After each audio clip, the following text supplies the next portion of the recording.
célébrons aujourd'hui le 94e anniversaire de l'armistice du 11 novembre 1918. Armistice victorieux pour la France et ses alliés après 4 années de combats meurtriers face à l'Allemagne et aux appels centraux. Il n'est pas une ville, pas un village de France qui ne garde gravé dans la pierre d'un monument le souvenir de ceux qui se sacrifièrent de leur vie pour la patrie de la liberté. Le 11 novembre 1918, la France est rare. 1 400 000 morts, 740 000 invalides et 3 milliards de blessés. Des centaines de milliers de veuves et d'orphelins.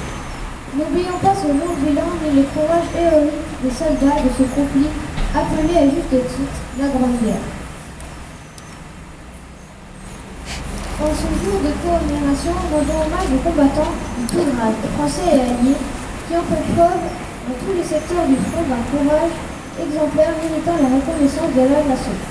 En ce jour du recueillement, association à l'hommage que nous rendons à nos glorieux aînés de Poilus, le souvenir de tous morts pour la France, inclinons-nous devant la douleur de leur famille si cruellement éprouvée.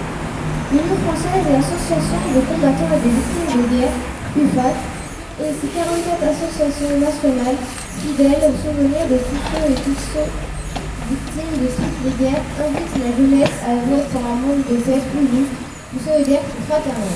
Vive la République, vive la France!